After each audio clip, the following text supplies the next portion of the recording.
This Week in Virology, the podcast about viruses, the kind that make you sick.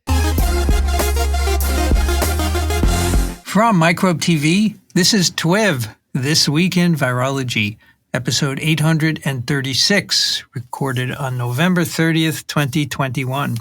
I'm Vincent Racaniello, and you're listening to the podcast all about viruses.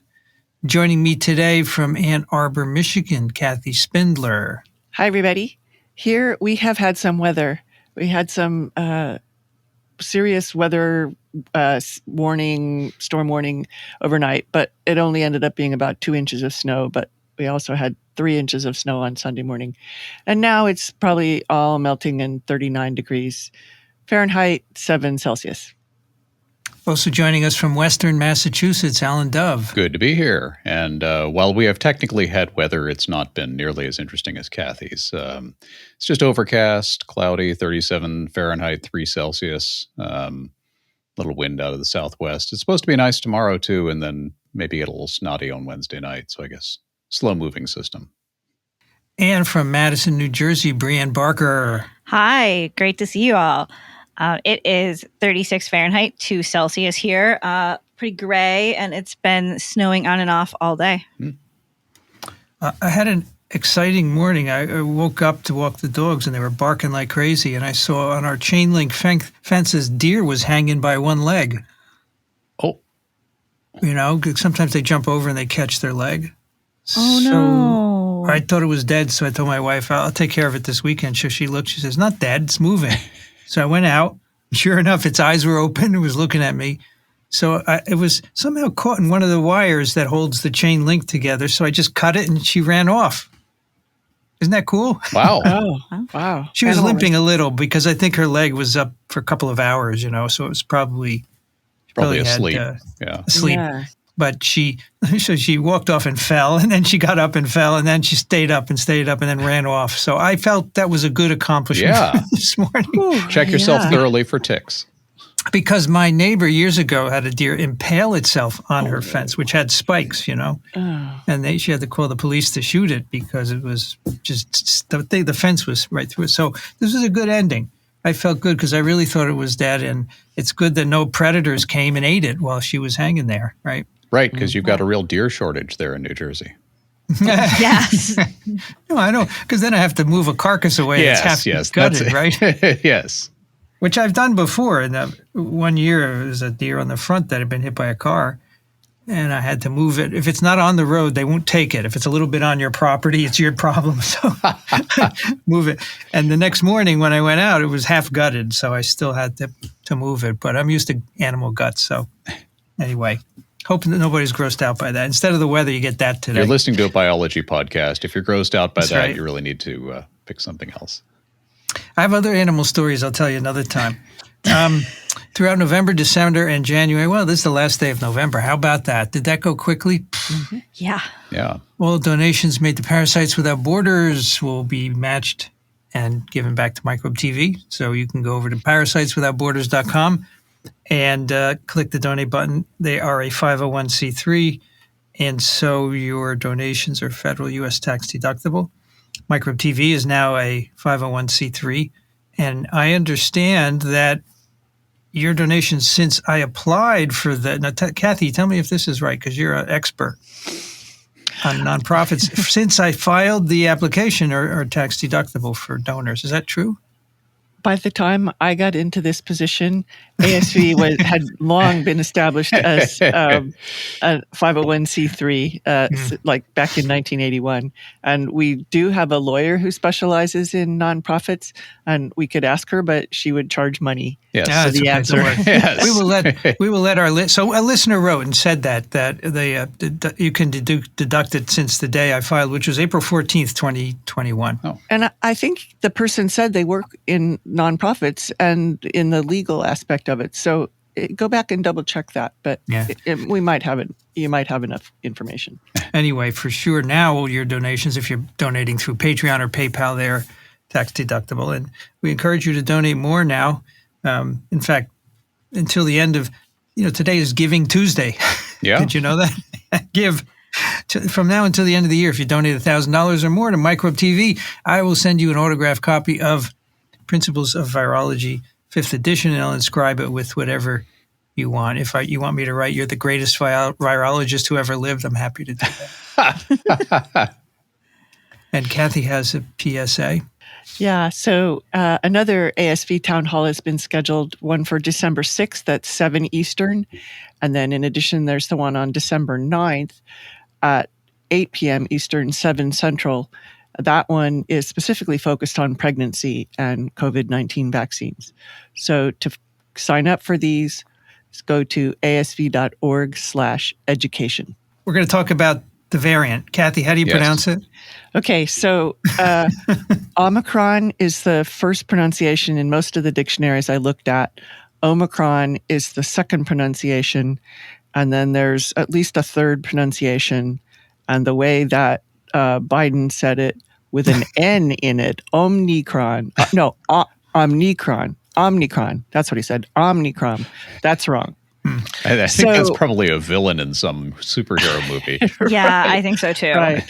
And then, of course, people have noted the fact that they skipped naming it new. Yes. And I thought because of the Abbott and Costello possibilities. I was actually looking forward to that. Yeah. That would have been very fun. And then the next Greek letter has a number of pronunciations. I learned it as Xi with kind of a KS Xi sound, but Xi is really the first pronunciation. And they skipped that one because it's the name of the president of China. Yes. Yeah, thanks. Yeah, so it's a very common surname in China, and I'm pretty sure it's pronounced differently in Chinese. It's pronounced Xi. Well, yes. To be clear, this is the Greek alphabet, and we're talking about Chinese names, and so the Xi, the XI, is the Romanized writing of a Greek letter, as it's pronounced, and XI, the name of the president of China, is the Romanized writing of the name of the president of China, which is in fact written as a Chinese character. But my understanding is that his name is Xi. So if you were writing in Chinese, you would never confuse these things. But okay, so Omicron would be correct. Omicron. Yeah, that's actually the second pronunciation, and Xi What's the is the first second one again? pronunciation.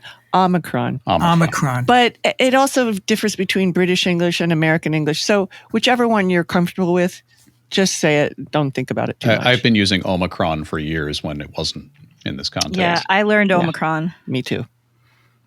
All right. So I can't believe the amount of hate mail I got for not discussing it last Friday, Brianne. Really?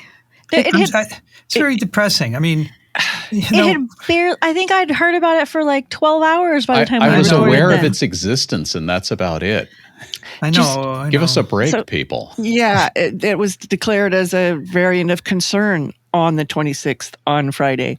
And to give you a little bit of perspective on this, when we get these papers, we spend time reading them. We have day jobs.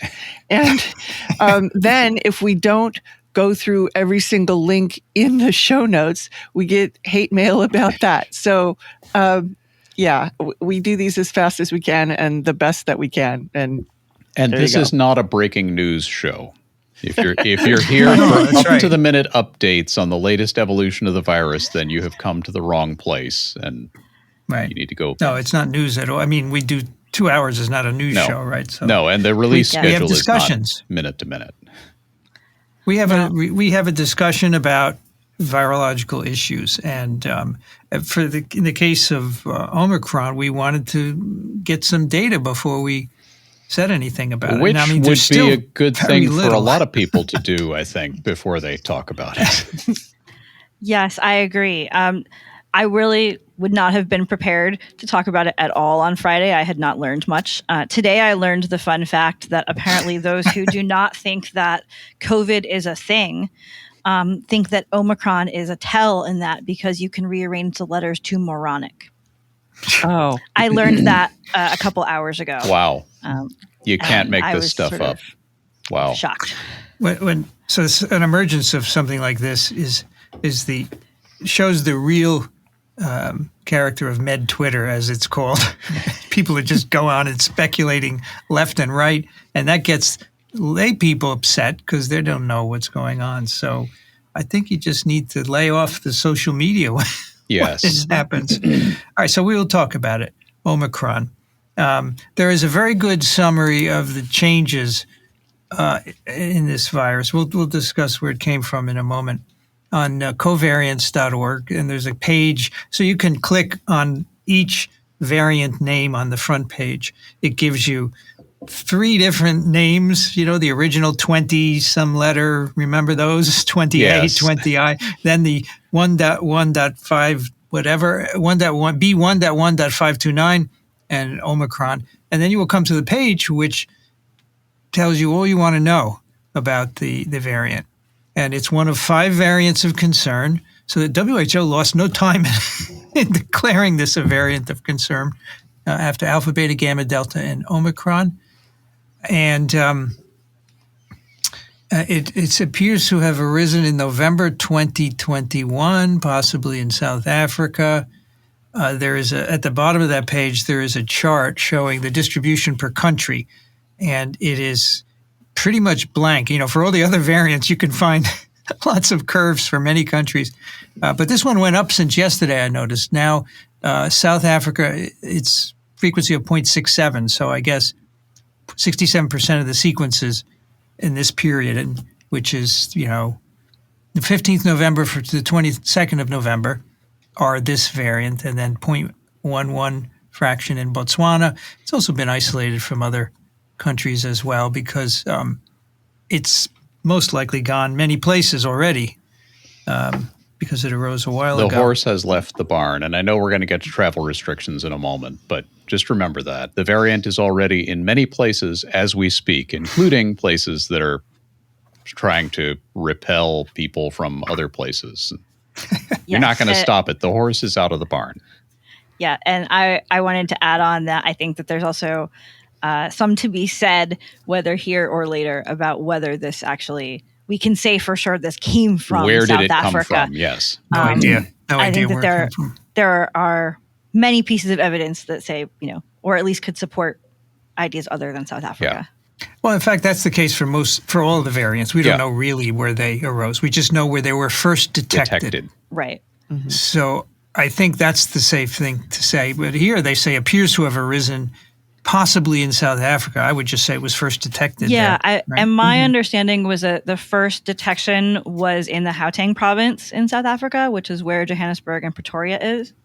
Oh, yes. That province is actually pretty close, is sort of in the north. It's right near the border of Botswana and Zimbabwe. And in fact, there's quite a bit of cross-border travel there. Mm-hmm. And so, I think that anything being detected in Gauteng could be from one of, 10 countries. Well, and Johannesburg is an international destination. People fly into Johannesburg. In fact, so that's the only place I've ever flown in. That would be a prime place to isolate a new virus. Exactly. Because they're all going to come in there. Yeah. Yeah. So the reason some people get excited about this, I don't know if that's the right word, but they get excited is agitated. This variant has a lot of changes in the spike protein.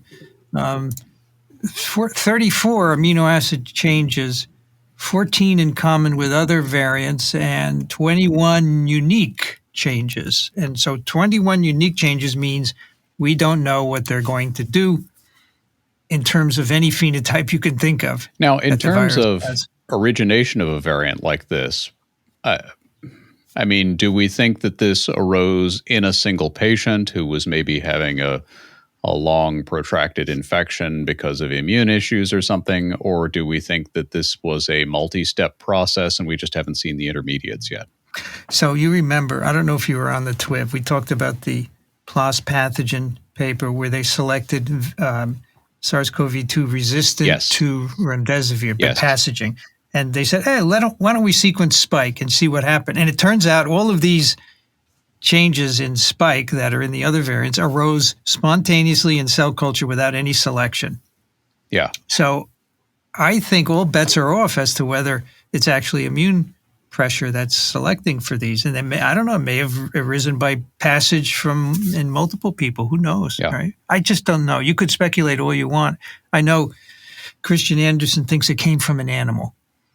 And who knows? But there are others who think that it came from a patient who is infected over a long period of time. Right. Yeah, but there's no evidence either way. That was the same with Alpha, right? The other South African variant too. But there was never any proof. So you could say it may have come from here or there. We just don't know. Yeah. And the animal thing, the scenario there would be we already have seen multiple spillbacks into different species, including the deer hanging on Vincent's back fence, possibly. I thought of that. I thought of getting a nasopharyngeal swab. Yeah, right. Just to see if it's SARS-CoV-2 positive. And so, maybe you have some adaptation to a deer and it goes back into humans, and then that person flies off to Johannesburg to go hunt water buffalo. We know Cape that Buffalo is the thing. We know that I think it was in the Netherlands, right? It went from humans to mink and then back into people. But I don't know any evidence that what went back into people spread widely, right? But we just don't look enough in animals to be able to tell. So I think we have no idea where it came from. But I wanted to ask you guys something. I think one of the things that surprised me is the extent of variation of this virus. Do you think it's simply a reflection of the fact that the last pandemic, 2009, we didn't sequence anywhere near as much as we're doing now?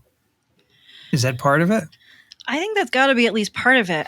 I think that there are all of these reports that some countries are sequencing 1% or something of the variants that they have. And so we're sequencing much more than we have in the past, and yet we're still sequencing a very minor fraction of what we've done before. And so I don't think it should be a big surprise that there's a lot of variation out there when we actually happen to look. Yeah. Because I don't remember in 2009 H1N1 pandemic ever hearing much about variants, right?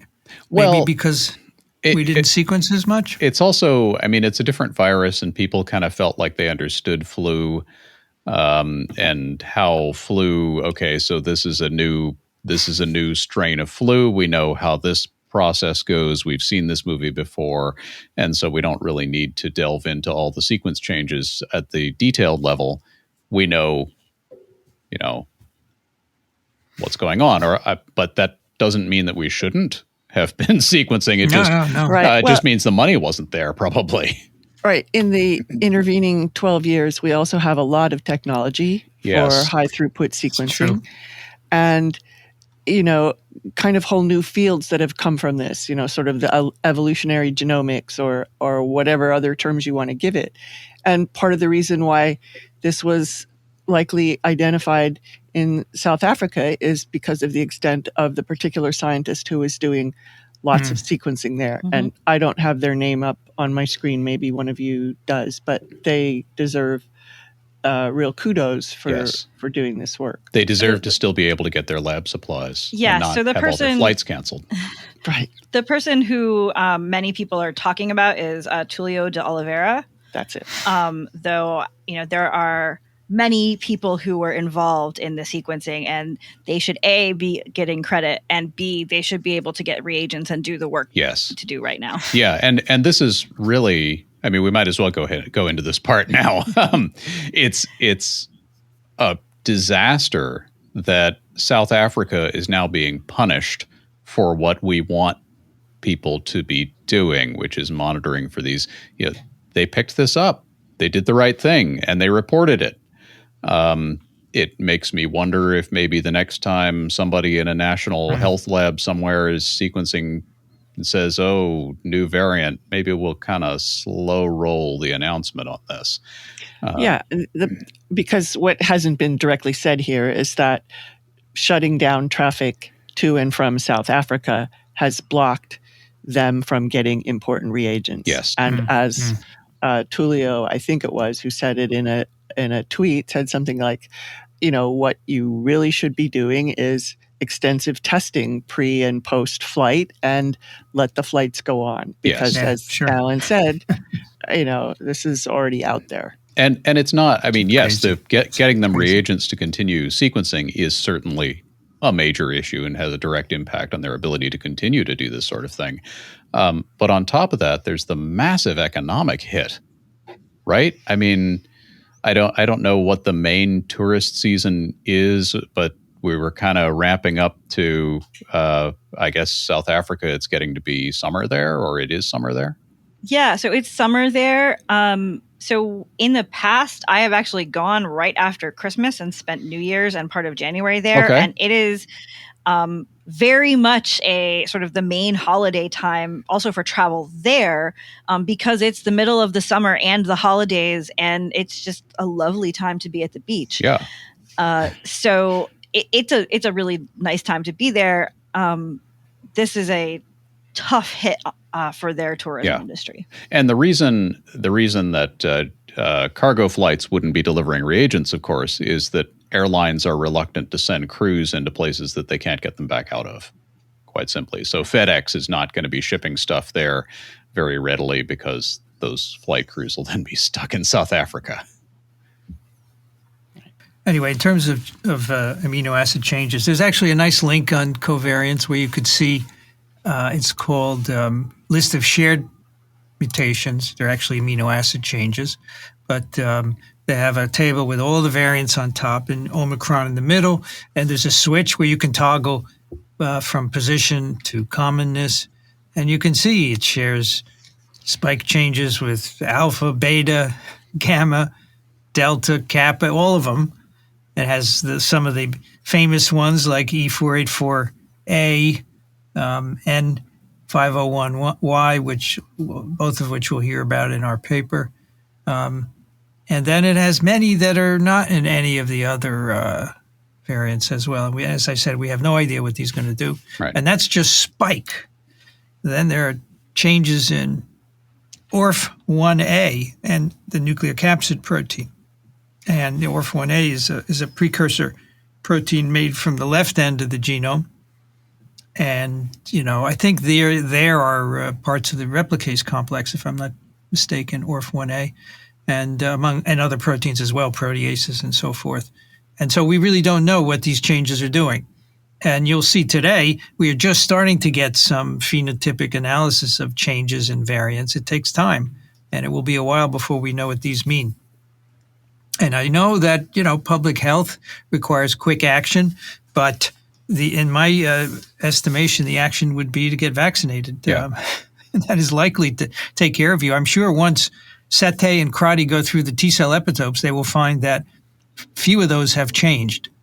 And so you are still likely protected against severe disease, hospitalization, and death by the vaccines, even if you're infected with this variant. Yeah, and we really have no useful data on pathogenicity. I've seen reports that, oh my God, it's more pathogenic, and don't worry about it, it's not pathogenic at all. And we don't know because there just aren't enough data. There aren't enough infections known from anywhere, and certainly not in any place with a context of high vaccination rates. The U.S. just hit 70% recently, so go us. Fully 70% fully vaccinated, or just one dose? I think it's 70% at least one dose. Yeah, and I wasn't sure if that was 70% of 18 and older, or 70% of the whole population. Yeah, that is the adult population. I think that's the adult. I think this is using the most generous possible trip to 70%. But come on, at least we're getting there. My point is, the South African immunization rate is somewhere around 36%, and other countries where this has been observed, even lower.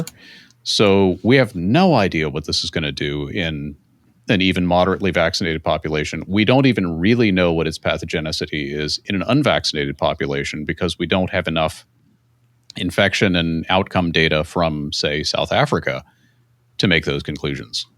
Yeah. So it is absolutely not time to go running around with our hair on fire at this point because there's no indication. There is certainly no indication that this is drastically more pathogenic because that probably would have shown up. I mean, like, oh, wow, every case in the morgue has this variant. What a strange coincidence. That's not the case. I think even those data are suspect, right? Yeah. You have to be very careful with those. In fact, for any of the other variants, you can find more or not more virulent reports in the literature. So it's very hard to make those. And there are so many differences conclusions. from population to population that it's also really hard to make those conclusions. Yeah. So Sure. Just as an example, I do not know any of these parts of the virology pieces of these data, but the number of people over 65 in South Africa is far smaller percentage of the population than here. Yes. And so if we said, oh, there are different numbers of severe cases, that might not be anything about the virus. That might be about how many people in that high-risk group are getting infected. Yes. Exactly. So it's really hard without some study that takes some time to be able to make these conclusions in a way that any of us would trust. We also don't know much about transmissibility, using that term in the virological sense. Like, has anything really changed, or are we still just trying to protect against spitting droplets on each other? I kind of suspect there's not going to be any huge mechanistic change just from a collection of mutations in spike. But the concern arises because this variant in the South African data did seem to be displacing the Delta variant, which was prevalent. And they were seeing more and more of Omicron and apparently displacing Delta. And so the inference there is that it outcompetes Delta. What that means in terms of how it might affect anybody, we have no idea. Yeah. No, I think that's, and I'm going to get to that in a bit, this idea about its fitness. There is a WHO summary we'll link to, which is 28th November. And they say, what do we know about its movement from person to person? We don't know. What about, is it severity of a disease? We don't know. How about vaccine? Seems like a vaccine will still be okay. How about diagnostic tests? Probably okay. Probably still working. So the what's the word? The hysteria is really not necessary, folks, at this point. I think people got really hysterical over Delta. Yeah.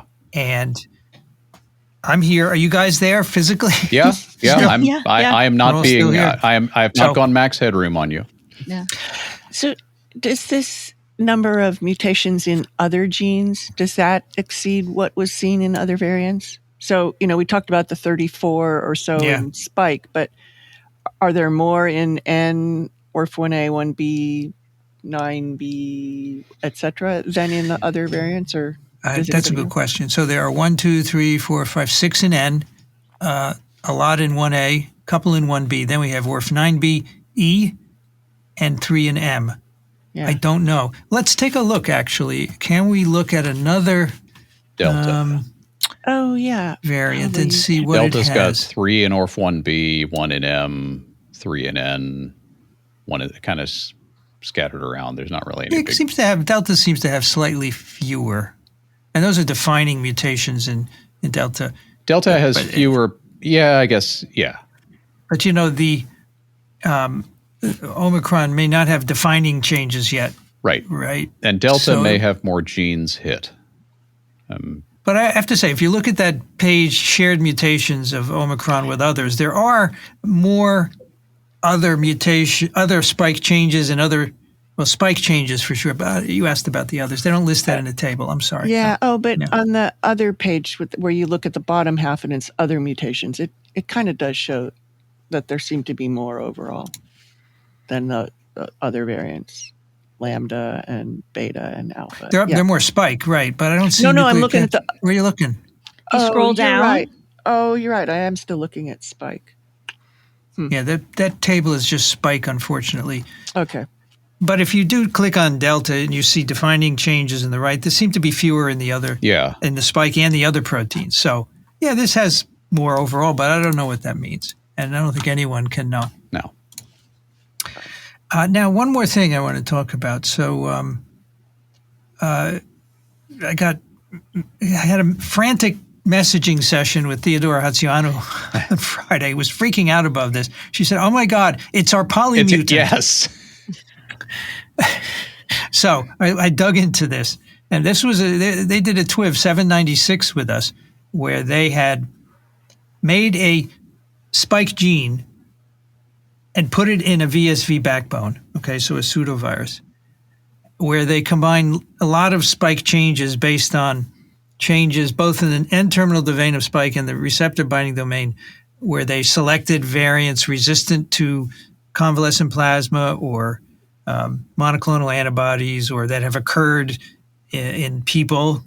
So they end up putting 20 changes in the spike, and it's called PMS 20.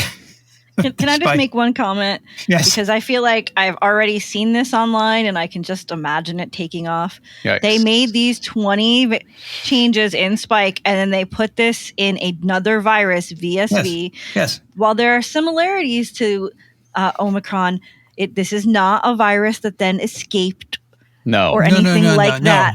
This is This VSV. is just, it's a totally different virus. They just put those spike changes They in. just looked at the gene. They just looked at the gene in the context of a completely unrelated virus that you did not catch. Yeah. And it is not, Omicron is not polymutant PMS 20. It's not even close. There are 1, 2, 3, 4, 5, 6, 7 spike changes in common between PMS 20 and Omicron. So PMS 20 has many more against every antibody they could think of. But I think there are 2 key points that I took. I went back and looked at their preprint. It's still a preprint, hasn't been published yet. First, the VSV with this polymutant spike is clearly attenuated in cell culture. In other words, it doesn't grow as well. Now, I don't know why it doesn't grow. It has to be dependent on the spike, I guess, because the rest is VSV and it's unchanged. But they say PMS 20 was replication competent but attenuated compared to the parental virus, suggesting that the 20 mutations confer a fitness cost. So if you really think that Omicron is PMS 20, then you should be okay, because this is not going to be great. There's a fitness cost, it ain't going anywhere in the world, in my opinion, anyway. Right. That's Yeah. And the other thing is, this is also important. They say, quote, strikingly, however, plasma from individuals who had been infected and subsequently received mRNA vaccination neutralized this highly resistant polymutant and also neutralized diverse sarbecoviruses. Thus, optimally listed human polyclonal antibodies should be resilient to substantial future variation. So they're saying if you've recovered and got a vaccine dose, you're good with anything that comes up, including Omicron. Yes. So I think it's okay, folks. And note that those are the levels of antibody that are found after infection and vaccination. Yes. This is the very high level. This is not just infection. That's right. So those of you who have been infected and are resistant to getting vaccinated, we talked about this a long time ago, but get vaccinated. Yeah. It's a good idea. I got actually, I was thinking initially about coming on the show for Friday. Because I was actually around, because it was a holiday. And I ended up not feeling very well because I had just gotten my booster. What kind of side effects did you have? Fever? I just gotten it that day, and I was only a couple hours in. I was like, not 100%. And then I really felt crummy on Saturday, but it was like clockwork, 24 hours, after I had gotten my shot, almost to the minute. It's like, wow, I'm feeling better. And it's 1:30 and I got my shot at 1:05 yesterday. That's interesting, because I didn't start feeling bad until almost exactly 24 hours after. So you had the delayed response. I had the delayed response where I was sort of like, I'm fine. Ha ha ha. Yeah. I'm not fine. Yeah. Yeah, it was, I have to say, my booster experience was not as bad as my second dose experience. But I know people have had varying, like people who had a moderate second dose had a horrible booster experience. People who had yeah. It's all different. I know somebody who almost instantly started having a bad reaction, and it's so far lasted 5 or 6 days. Oh no. Yeah. But I think I mentioned a while ago, both my wife and my sister have had horrible second dose reactions. And then when my wife got her booster shot, she was kind of dreading that. And she had, arms a little sore. Yeah. So everybody's mileage may vary. Yes. But anyway, I did go ahead and get the booster because I don't want to be that guy who didn't follow recommendations. I don't I'll really get it when think they say you have to get it. Yeah, when they say, my feeling was, okay, I really don't think this is going to accomplish much. I'm not high risk, but then the recommendation is everybody get it. I just gone to everybody get the booster. And yeah, I'm technically due. And I don't want to end up in the hospital and have them ask, did you get your booster shot? And no, I didn't get. That's not why I'm sick. Well, you didn't get your booster shot. That would be embarrassing. Yeah, it would be very embarrassing. So you're going to get a fourth booster? Or fourth shot? Well, I decided if that comes around. So this time around, I wanted to get the J&J because I had gotten Moderna 1 and 2. And I told Laura, I think I'll get the J&J this time. Use a different technology. She said, no, that aesthetically, that's not pleasing. You want 3 of the same thing. Aesthetically, feng shui is wrong, right? Yeah, and I always defer to Laura on aesthetic judgments anyway. So she said, okay, fine. But if it comes around to a fourth one, I'm definitely going with a different platform just for the diversity. Maybe Novavax will be out by then. Maybe Novavax will be out. I would give that a try. There is I take the train now. There's a big poster in every car. This holiday, get your booster. It says J&J 2 months after first dose and Moderna Pfizer 6 months after first dose. It's very funny. And there's a picture of a turkey in the poster. It's very funny. What I think of is that 90-some% effective against the vaccines against severe disease. What other vaccine is that good, right? Very true. Yeah. Yeah, I think about it from the standpoint of, they told us to get 3 hepatitis B doses. I got 3. And if getting this booster can help reduce any level of spread in the population, then it's worth my getting it. Yeah. Yeah, that was my feeling too. I think it will for 6 to 8 months. I'm curious to see how long it lasts. I want to see the data, and then we'll see what happens. Yeah, I was most concerned about stopping spread among members of my classes and on our campus, and helping to make sure our campus stays safe. So Paul Offit will be on TWiV December 17th, and he wants to talk about boosters. He said there's a lot of confusion about boosters. So, as you know, he's one of the people on the panel who voted against general boosters, I think. So we'll see what he has to say. And there's an opinion piece in the Washington Post of his also recently. So be fun. Yeah, as I say, mine was entirely socially based. Like, what am I going to say if they were? I was reading an article in an aviation magazine a few months ago where somebody used the line, well, making a decision, well, why don't I just do it this way? And then the more experienced pilot sitting next to him said, well, what'll you say at the inquiry? At the inquiry. That's right. What inquiry? Well, if we ball this up at the end of the runway, that inquiry. So at the moment it's a recommendation. Right? Yes. It is recommended for everybody now. And now I know here in New York City, you want to go to a restaurant, you have to be vaccinated, and that means 2 doses of mRNA. That's fine. If they make it required, you'll have to get it. Obviously, yeah. Okay. So anything else on Omicron? We should reopen to people traveling. Just want to reiterate that.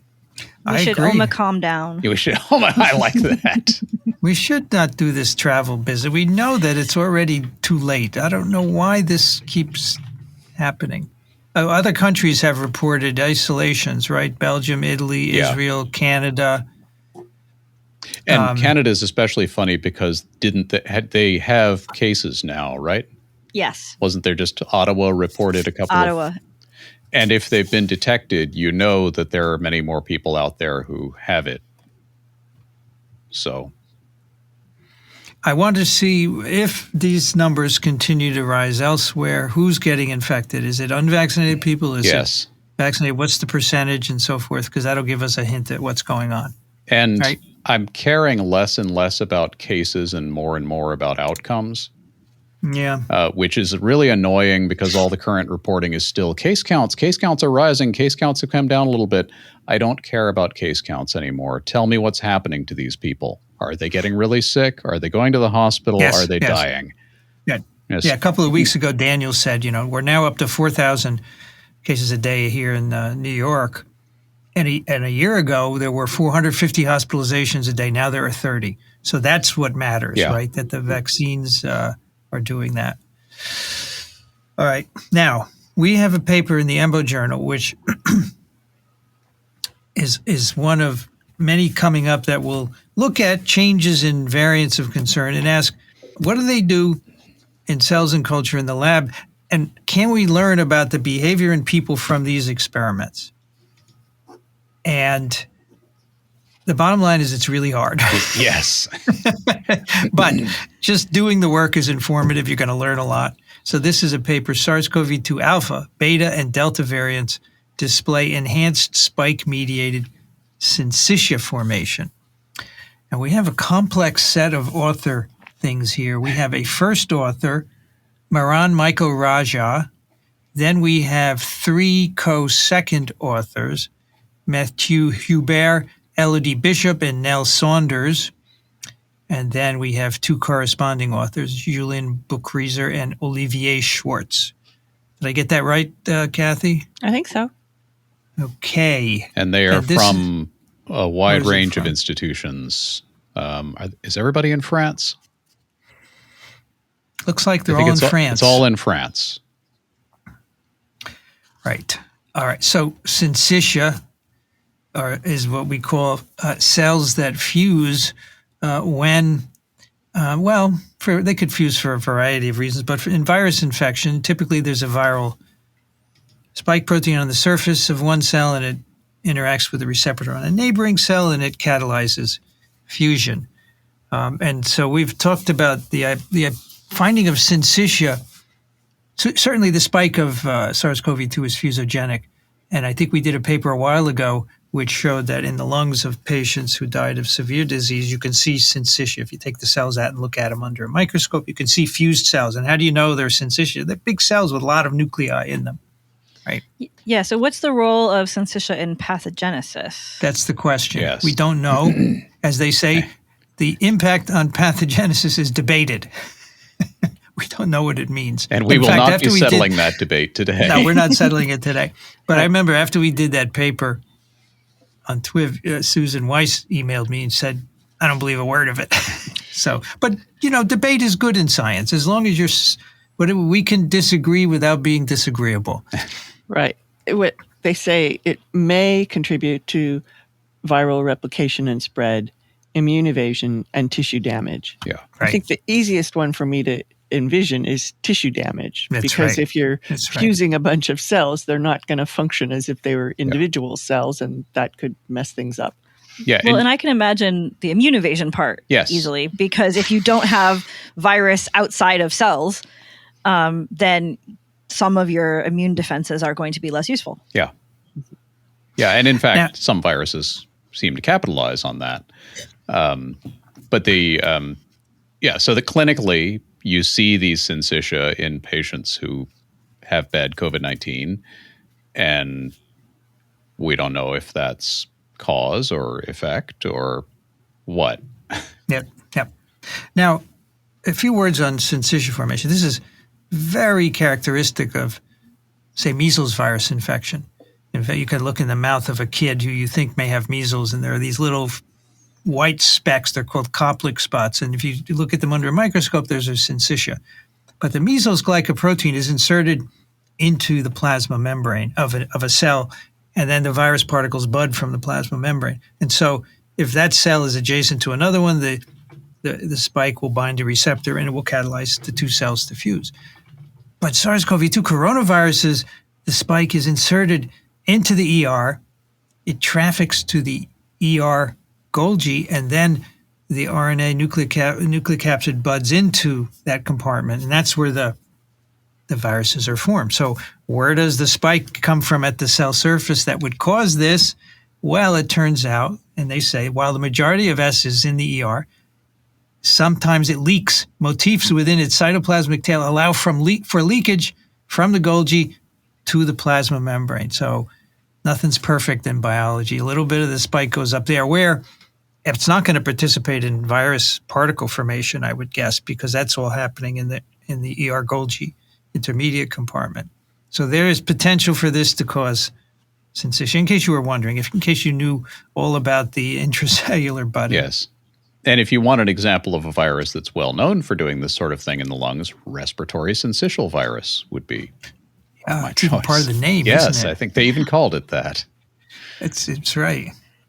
Okay, so we're going to talk a lot about this fusion process. And so, as they said before, they're going to compare these variants. And they actually do infectivity.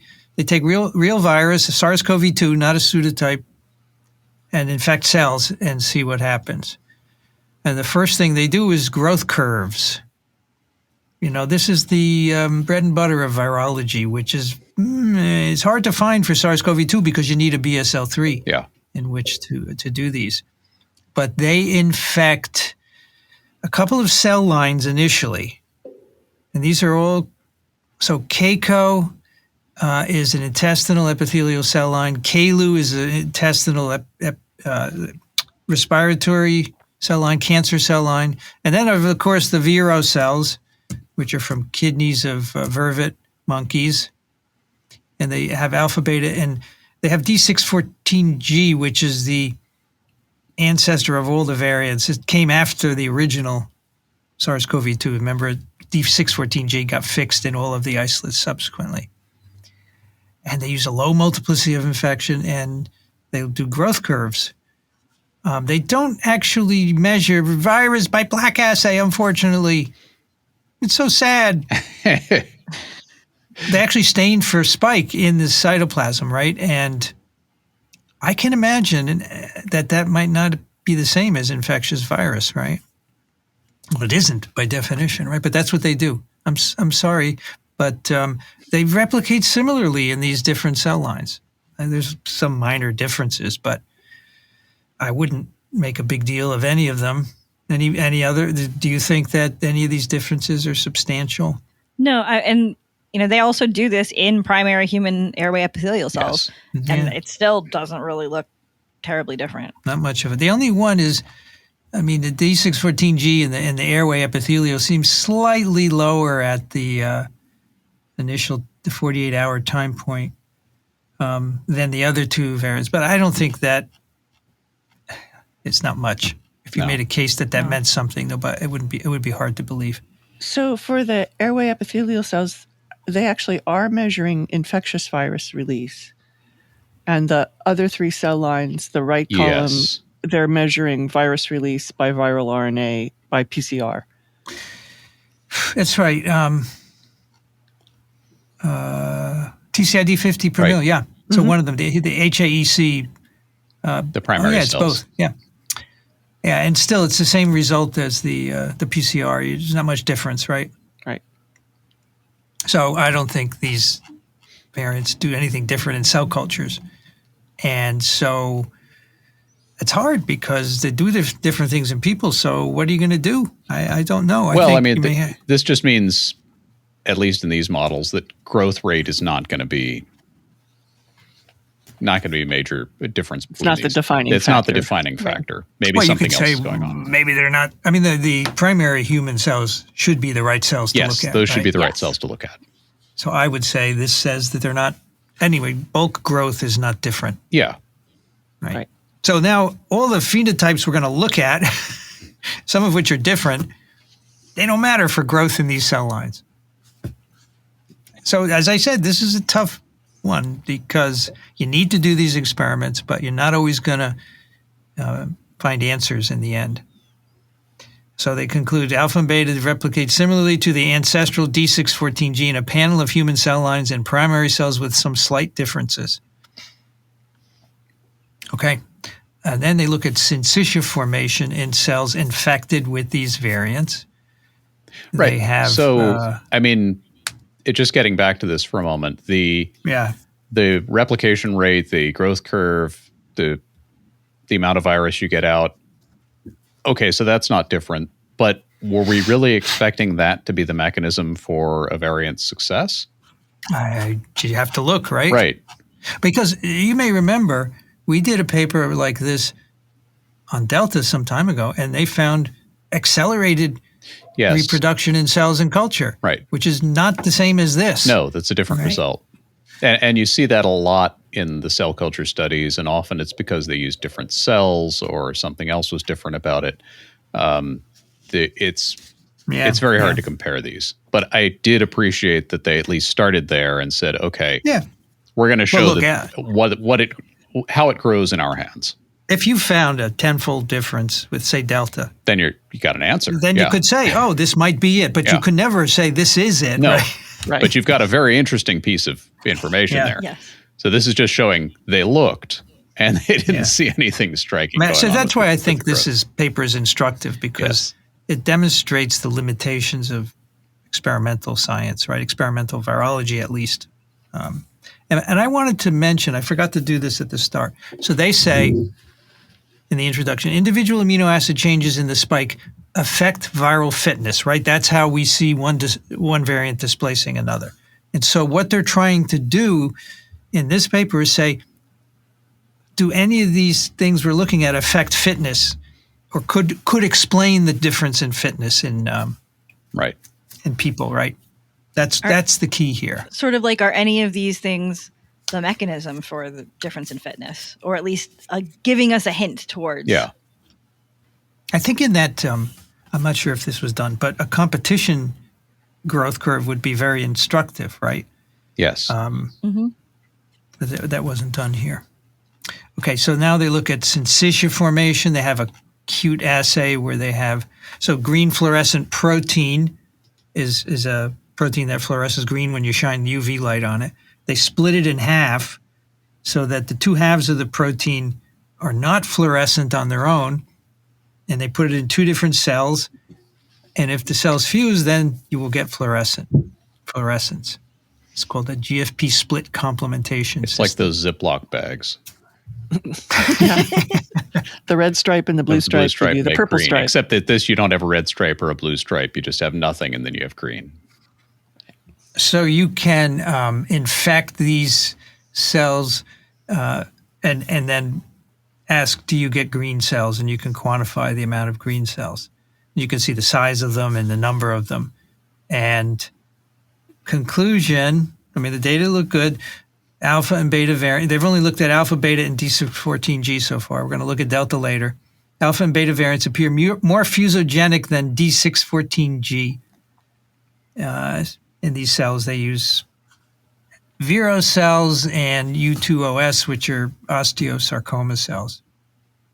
Now, one could argue that these are not the right cells to look in, right? It could be picky. And that would be a perfectly reasonable criticism. Maybe if you did it in a respiratory cell line, you'd find something different. Okay. This sort of phenotype would probably also mess with that competition replication. I would think so. Yeah. But again, in the straightforward growth where you have cells separately infected, there's very little difference in kinetics that might be caused by this difference in fusogenicity, right?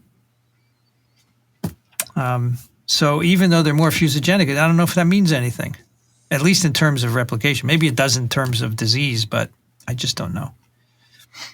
They then make the spike proteins alone without virus. They put the gene in a plasmid. They put the plasmid into cells. Vero GFP split cells, and you can measure green fluorescence. And so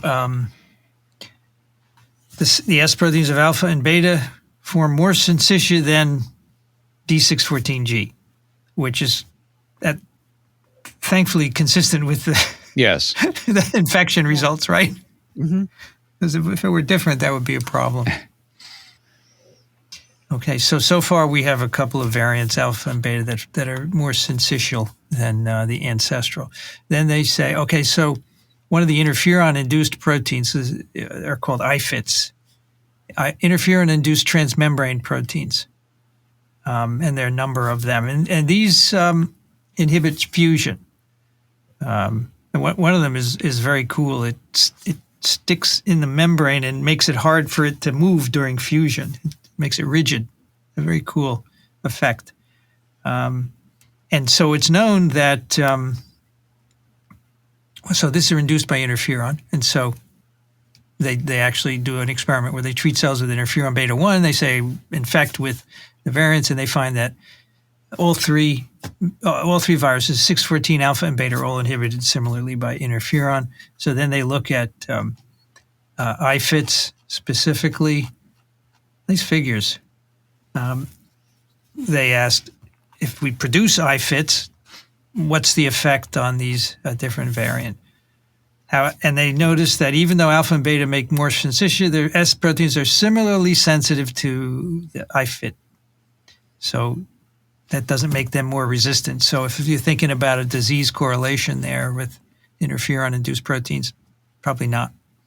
Right, and I was thinking they're probably, I mean, they're looking for ways that these might be fitter, and resistance to the interferon response could certainly make a virus fitter. Yeah.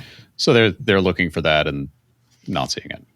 Yeah. So if the alpha and beta, which make more syncytia, you could imagine they would be maybe more resistant to IFITs, and that could make them fitter, but they're not. Right. So check the box in the we no did look, column. Yes, reviewer number 3. We looked at that. But this is good, though. I'm glad to see this is published, because often people have trouble publishing negative results, but they're not negative. They just don't confirm your hypothesis, right? All right, now we ask, these spikes have a number of different amino acid changes, as we discussed, right, for Omicron. And they individually introduce some of these changes. And this is always hard because they're there all together, right? And so, all right. So anyway, N501Y, which is in the receptor binding domain, that's present in both alpha and beta. And they also have the D614G, which is at the S1, S2 cleavage site. Alpha has some other changes, deletion of 69 and 70 and 144 amino acids in the N-terminal domain. There are other changes. I don't think it's useful to go through them, but they individually introduce each of these changes into the D614 virus, into the spike. So they're trying to find the secret sauce that makes it more fusogenic. Is it just one amino acid or multiple? And I think this is just done in spike, right? And they're looking at fusion catalyzed by spike protein. And let's get to the conclusion. That's more straightforward than muddling through all the results. So this is figure 4, right? Yeah. Taken together, our data suggests that variant S proteins are comprised of mutations that play contrasting roles in fusion. P61H, D111H, and D215G facilitate fusion, whereas the deletion of 6970 and others and E484K antagonize cell-cell fusion. So this is complicated, right? Yeah. And obviously there are a number of phenotypes that have to balance one another, but it's not a straightforward thing. Is that you say, okay, alpha had better fusion and then it got better in beta and better. No, it didn't work out that way. It sometimes went away. The better this went away in fusion. Yeah. So not straightforward to understand the selection that's going on here. Yeah, and you can kind of also tell that it's complicated as you look at the part A of this figure, where they're showing you how much each individual mutation sort of increases or decreases fusion. So if it's above 1, that's a fold increase. Yeah.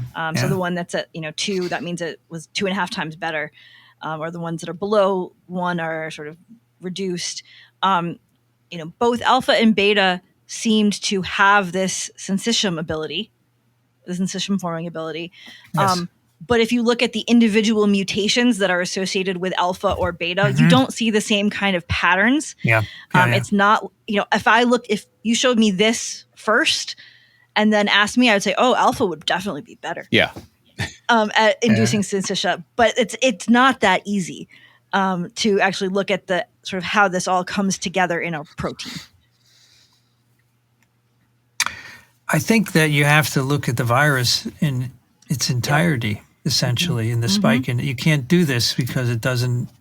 I mean, alpha and beta both fuse better. And that's what you have to go with. And amino acids actually work together, not just one or another. Yeah, exactly. Like Exactly. But it's important that they're looking at it like this. Because if you do find something where, these two amino acid changes have a huge impact on syncytium formation, then that's a very interesting result. So they're really searching hard to try and figure out what's going on. And so far, they have determined one interesting thing, which is that these two variants clearly have more potential to form syncytia in these culture systems. But remember, they all grow similarly. Yeah, they all grow similarly. So what's the significance of the syncytia? Yeah. But these have this ability. They picked it up somehow, and it may be significant. Yeah, and if it did seem like there was one particular amino acid or two particular amino acid changes that really led to this change in syncytium formation, then they might know when some other variant, Omega, shows up. If they saw those variants, they might say, boy, we should do this syncytium assay pretty early. Yeah. To try to see if that one is too. Kathy, you keep wanting to talk. Well, I was just thinking about this, like, take a step back. We're doing all these experiments in vitro, and the assays show that these viruses grow the same in vitro. And maybe that's not reflective of what's going on in vivo. Yeah, of course. And, but maybe the syncytium assay is a little bit more reflective of what's going on in vivo, if indeed we see syncytia in histopathology slides and so forth. So it's just, you go with the best model you have. And in this case, they're looking at the growth curves in cells in culture. They don't see any differences, but they do see differences in syncytia, and maybe that relates to something. Yeah, that's a good point. And you can't do this level of detail in even a relatively inexpensive animal model. I mean, this would be a lot of mice. Well, it would be. I think it would be useful. The problem is the models are not great. The models are not great, and so but it would still be useful to compare cell culture to cheaply iterate through. Maybe it's this, maybe it's this, maybe it's this, and then you find some lead ideas that you can take into the animal models and start asking these questions. I think growth curves in animals would be useful. Sure. Yeah. They also look at binding of these spikes to ACE2, and they find some differences. Alpha, so the alpha has the highest binding affinity to ACE2. So it's better than beta, it's better than D614G, it's better than the Wuhan spike. And that's the same order as the fusion kinetics. Alpha is better than beta, is better than D614G, is better than Wuhan. And they also look at individual amino acid changes. Those within the receptor binding domain had the most impact.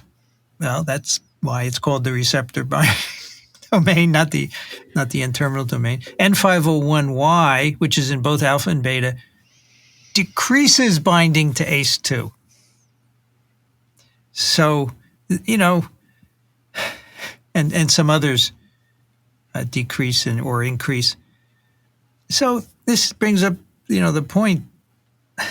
I mean, I could see that syncytia formation has some virulence relationship in people, but I don't know about receptor binding. What people have always said, well, if you get an increased affinity, the virus is more likely to infect instead of falling off the receptor.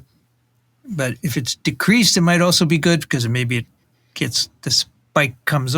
You have to make a lot of hand waving that may or may not mean anything. So I think it's harder to understand what changes in receptor affinity really mean in a biological sense. And if there's anyone who, like me, was reading this about Syncytia and said, maybe it's because there's a difference in the amount of spike on the surface. Yeah, that's not the case. Yeah. They looked at that they looked in at one it, of their yeah. supplemental figures. There's lots of cool flow cytometry to look at. So that they thought of that too. Yes. Checked out, didn't work. Yeah. And so their conclusion is binding and fusogenicity actually can be partially deconvoluted, separated, right, through individual changes. I would have said uncoupled rather than deconvoluted, but okay. I agree. It's probably better. Anyway, then they looked at antibody binding to these variants. They have a variety of antibodies, one that binds every spike and others that bind specific places in the spike, which are known. And the conclusion is several of the changes found in the variants are advantageous in terms of antibody escape, despite slightly reducing the ability of the proteins to fuse. So what they're saying, I don't know if this is correct, the virus tolerated a certain decrease in fusion to get some resistance to antibodies. But I don't think that's... cost? Yeah, right. It could be a fitness cost. But I think these arose randomly, most likely. And then the ones that worked better, yes, the most fit ones come out and predominate. And then they move to Delta. They compare now Delta to D614G and Alpha. I don't know why they didn't do them all together. I don't either. Delta came along later. Oh. Yeah, so the other experiments were done, you think? Yeah. Yeah. Yeah. And then they said we have we're in the works, and let's see. So the student said we have to do Delta, and the PI says you got to repeat everything, and they say no. So they just do Delta. I don't know if that's what happened, but it's separate. Okay, so they compared fusogenicity by producing the spike proteins using the split GFP. Delta is more fusogenic than 614DG, but similar to Alpha. How about ACE2 binding of Delta? Higher binding capacity, but lower than the higher binding than D614, but lower than Alpha. So, if the great fitness advantage of Delta is not explained by enhanced binding or fusion, right? Because it's similar to Alpha. It must be something else. And the last experiment, they asked whether TMPRSS2 protease, it's the surface protease that cleaves spike and it allows fusion to occur at the plasma membrane. Does this have a different effect on the variant proteins in terms of their fusion? So are they more or less dependent on TMPRSS2?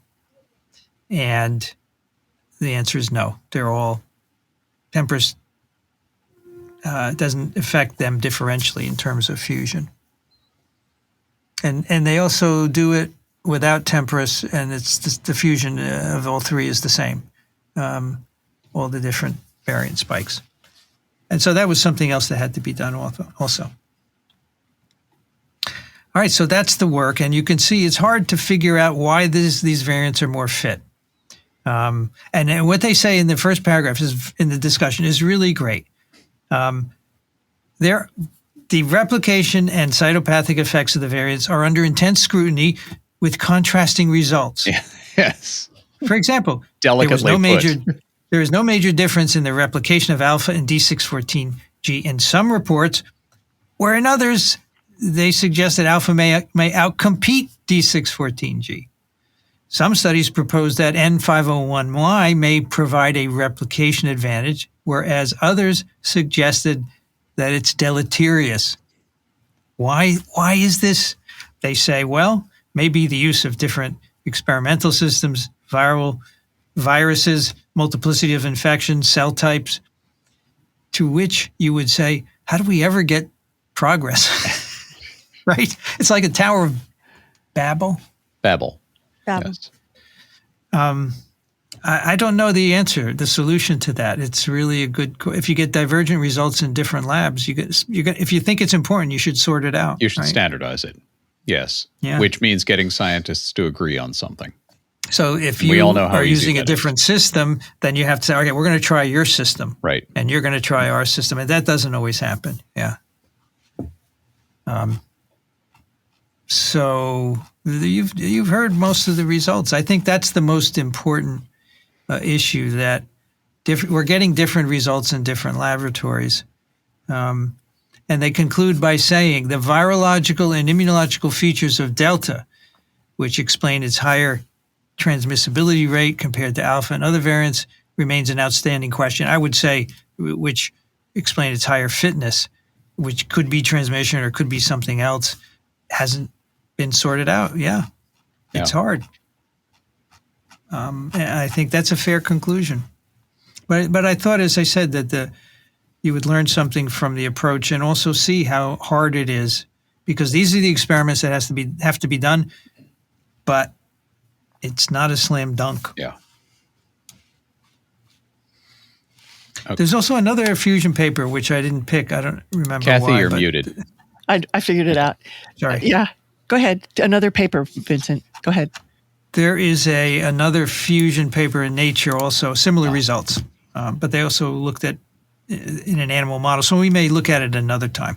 And there's a companion piece in EMBO on this commentary thing. This commentary, which has a great figure in it, and just a really good summary. And both the paper and the commentary are open access, so people can go download them. Oh, go ahead, Kathy. You go first. I was just going to say two things about this paper. The EMBO journal format evidently is when you have references and they have the last name, year type of reference in the text, citation in the text, they point out which ones are preprints. I found that interesting. And then the second thing is that these authors have done a really nice job at the end of each section of data. Yeah. They have a separate sentence that says, for instance, Vincent read the one, taken together, or several of them start with therefore. And it's so refreshing because many times, a paper will start off a section with a hypothesis and we wanted to test this and that. And you get to the end of it and you can't figure out which way they would come down because they haven't restated it for you. Yeah. So these people have done a really nice job. It is a well-written paper, yes. I appreciate the summary because sometimes it's hard to deconvolute the results. Yes. Right. And not really uncouple appreciate them. that. Right. And in particular, when we do immunology papers, I need that summary at the end of all those flow cytometry stuff, right? Yeah. I think the one other point I would make, just to sort of tie a couple of things that we've talked about today together, is we mentioned how this paper only includes Delta at the very end, in that sort of last figure. And we say, well, it's probably because they had done a lot of this work before Delta emerged, and then they wanted to repeat some of it with Delta. And so I think that people should realize that's how long it takes to do this correctly and to do these types of things and answer this correctly. And so, no, we do not have all of these types of answers for some of the other variants because it takes this long. And if we want to really solidly know things, you can see this was a start. We don't have, some perfect bit of answer here. And it takes a while. Yeah. And that's what we should be expecting. Yeah. Delta emerged, about a year ago? November, I think December? that's about right. Yeah. And they submitted this paper in June, and it was accepted at the end of September. So things take time to do it right. And June, July, August, September, 4 months. Crazy. Too long. Yeah, if you want answers, those are easy to find. If you want correct answers, those take a while. Well, in this case, it's going to take many years to figure out the fitness advantage of these viruses. Yes. If we ever do it. Fortunately, the vaccines work. Yes. And we can get answers to the important public health questions on a much shorter time scale. I think people at Moderna and Pfizer and other places are talking a matter of weeks, which seems about right. We need to see how Omicron goes in other places if it becomes a dominant strain and what the outcomes are. And you may ask, why do we care about this sort of thing? Well, You want to know what the mechanisms of, or the selection forces for emergence of variant. What is driving them through the population? What makes them more fit? Because then you can understand how changes in the proteins do that, and that's fundamental virology. Yes. For me personally, I want it because it goes in the textbook, right? These kinds of selection forces drive this or that, but we can't say that at this point. But we also want this information because it tells us what to look for the next time a new variant comes along and the next time we get another pandemic. So in theory, someone should take the changes in the Omicron proteins and see what they do in these kinds of experiments. Yeah. And you notice we focused on spike today, but there are changes in N and in ORF, other ORFs, as you heard, and very little on those so far. But there are starting to come out, and I'm interested to see what they do. Yeah. If anything, in cells and culture, right? Okay, let's take some email. Alan, can you take the first one? Sure. Victoria writes, hello, TWiVers. Non-scientist question here, and I hope this is an easy one, but my quick Googling doesn't give me a clear answer. Can we expect that the at-home rapid tests, Binax Now and the like, will still work with similar levels of sensitivity for infections with the Omicron variant? Initially, I would assume they will probably still work. We'll find out soon. So it depends on the test also because they're different, right? Yes. Some of them have multiple targets, so they're all looking for proteins, viral proteins. Yes. And some do more than spike. Like I think a lot of them do N. They do N. So and of course there are changes in N, but I did looks look. like there are two of them. Yes. I did look this up, and some of the manufacturers say, and in fact, there's a page in the FDA which is dealing with these tests and variants. Because it turns out every time a new variant emerges, the FDA requires the manufacturers to qualify their assay with the variant. And you can find a page, actually. I should put that link in. That'd be good. Where that is. It goes through the whole list because there are a lot of these rapid tests. And both PCR and antigen tests and antibody tests. So put in FDA link. I would expect the PCR tests to be good. Just straight up because they're not likely to be affected by this. Actually, this Omicron, there is a difference. Let me. I think that I think that one of the primer sets doesn't work, so you get a dropout.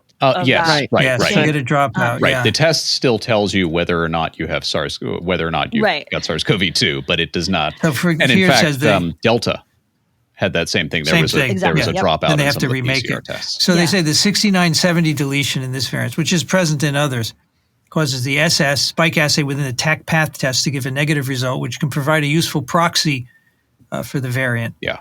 S gene target failure. Yeah. And I will note that I'm looking at that covariant site that we had talked about at the beginning, and it talks about all of those changes in Omicron. It lists 2 mutations in nucleocapsid. Mm-hmm. And says that they are both not new to this variant. Right.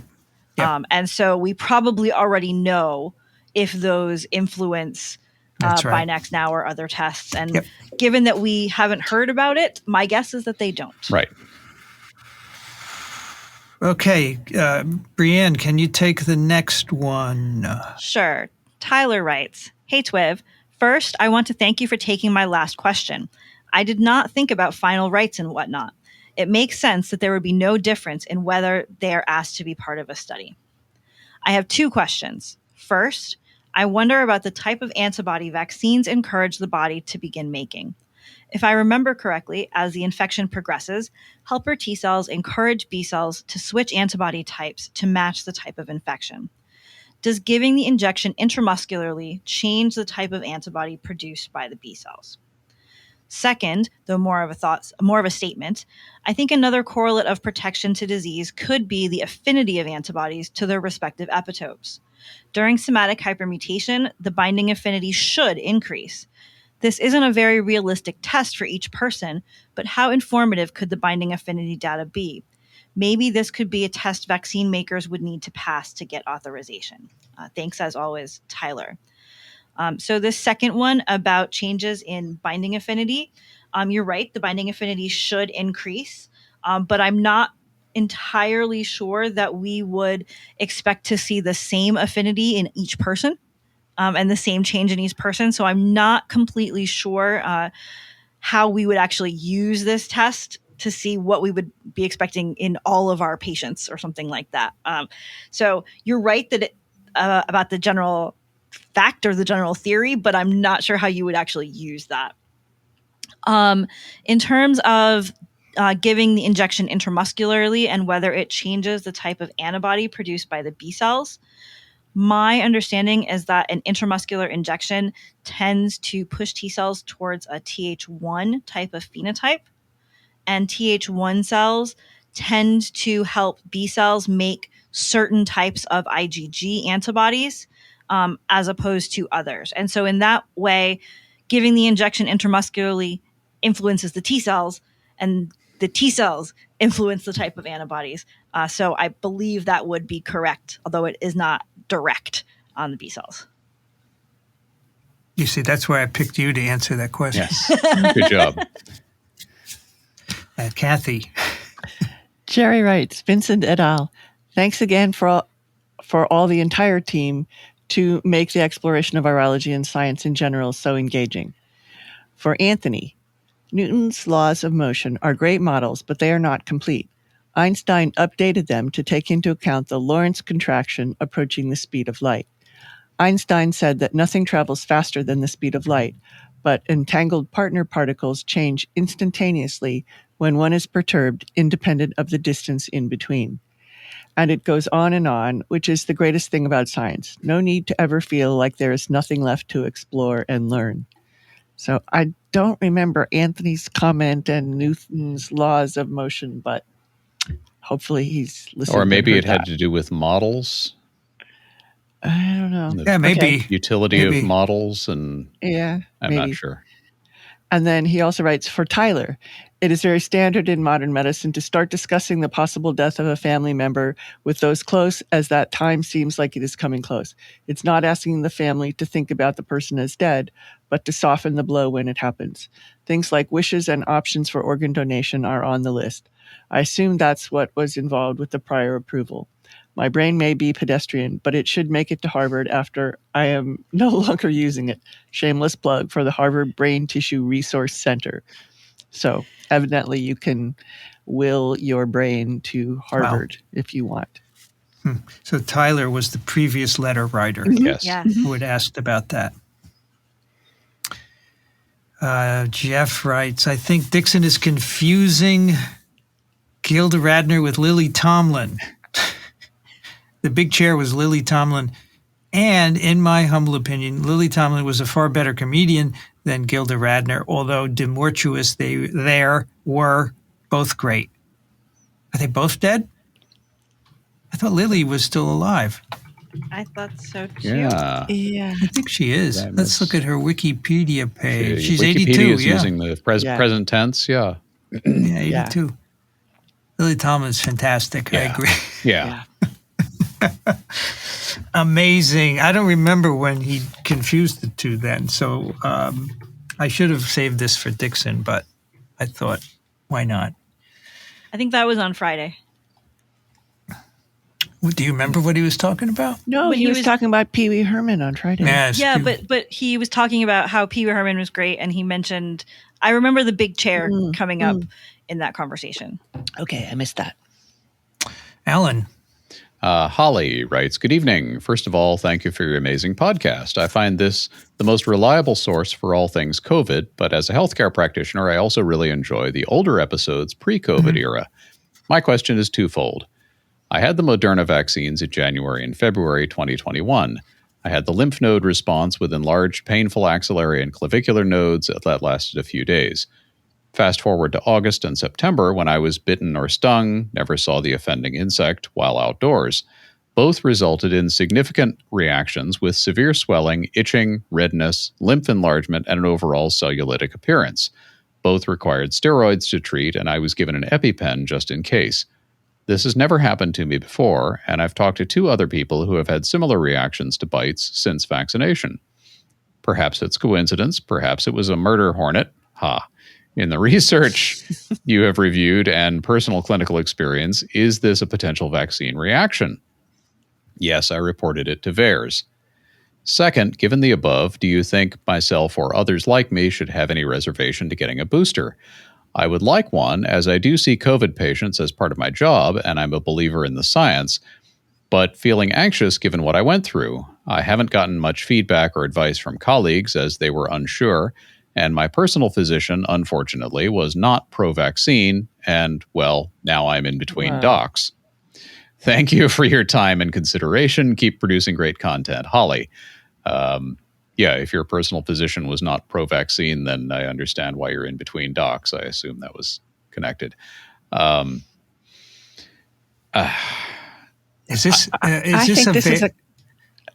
think this is a question for Daniel. Yeah. We're not that kind of doctor. I agree. But I think I wanted to ask if you had the vaccine in February and you have something in August, is that considered part of the VAERS? I mean, is there a time limit on VAERS? I don't know. That's the question. I don't think there is, but I don't know. Yeah. I don't know. All right. Well, I'll give it to Daniel. That's Thursday for Daniel. Okay.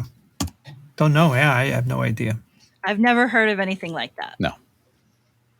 And it could be just one of those things that's coincidence. Yeah. Like, people can be around poison ivy a lot of times, and then the next time they have a reaction. People's sensitivities change over time.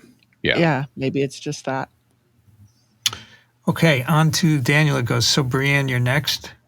All right. I was trying to figure out if there was a time limit on VAERS, but I can switch back. There is it does say the specified time limit, but they don't tell me what the specified time period is. Okay. John writes, low single digit Celsius in Greater Braddock, and so too cold to lay bricks, but in a couple days it should be warm enough? ? Your history of poliomyelitis sounds like a moral predecessor of A Shot to Save the World, which I just finished and for which I thank you for tipping me to.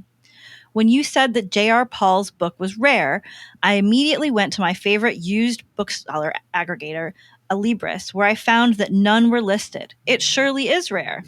I wonder if it was privately printed in a very limited number of copies. Otherwise, after watching 835, and since I'm mostly indoors today, I went to an evolution and general stuff blog that I follow, where I learned that it was Busby Berkeley's birthday. That was really hard to say. Yes.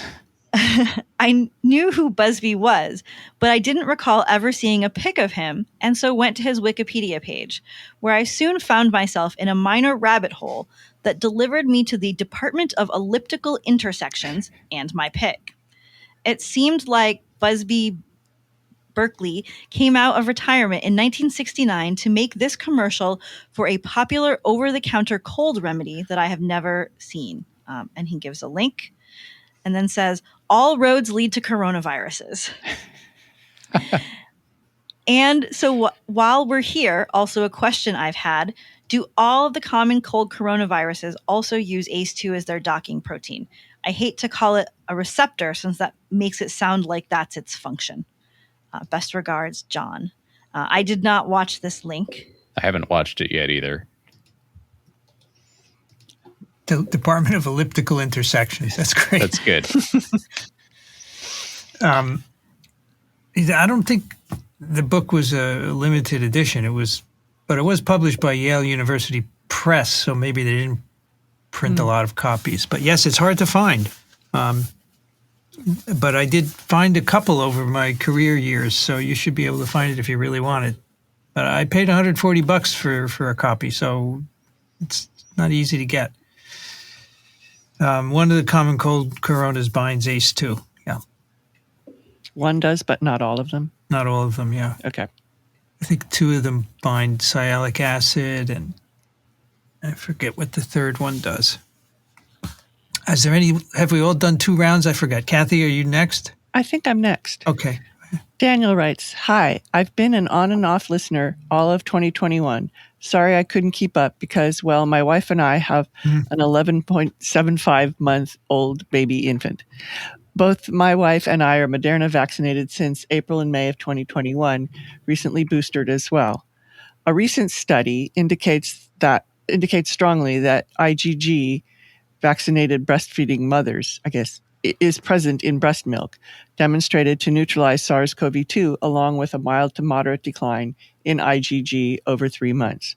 My question comes in parts and is related to immunization through breast milk.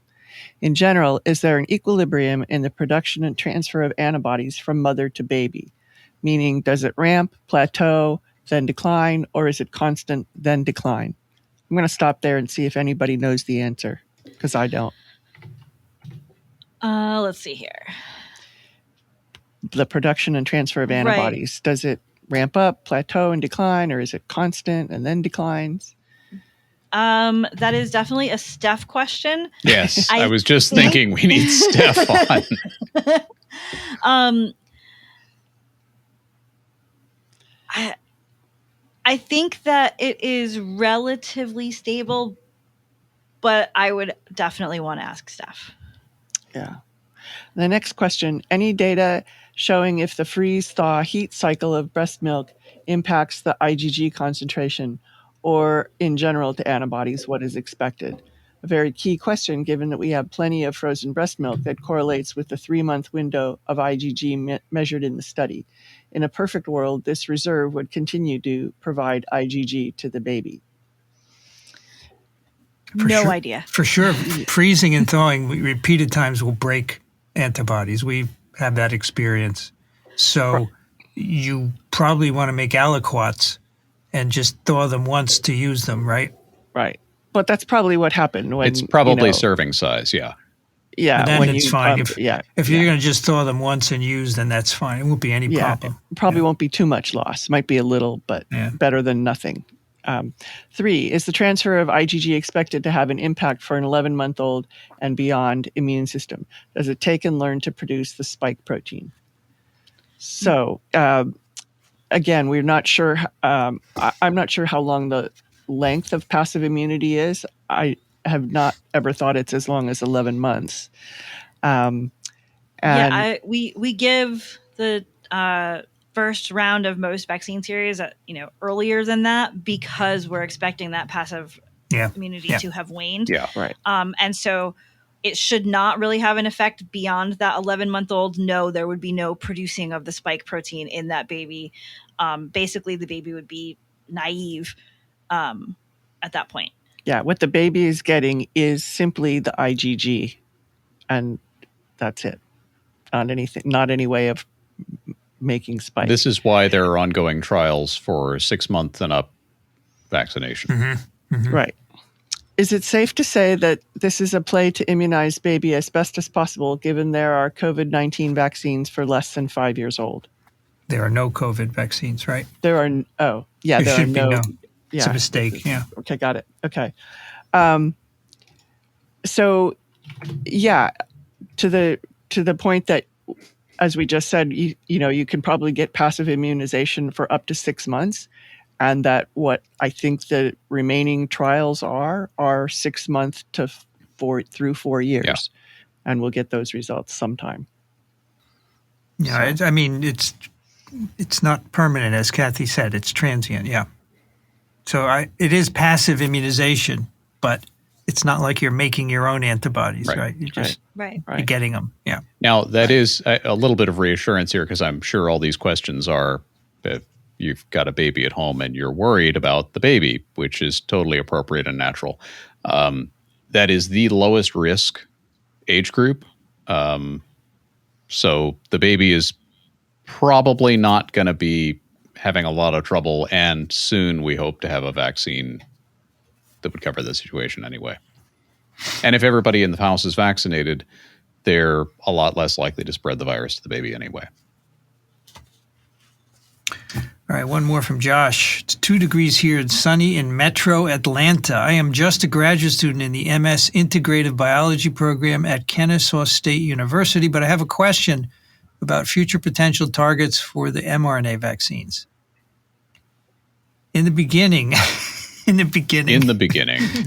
Vincent et al. Expressed concern that just the spike protein transcript may not be enough for an effective vaccine. Obviously, however, time proved that the mRNA jabs are fantastic vaccines with excellent effectiveness.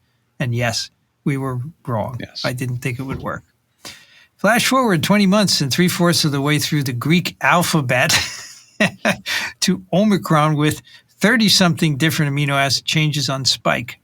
We are a far way off from having the mRNA vaccines lose effectiveness, but it has me wondering if Vincent was right. What if just one, albeit large, target is not enough?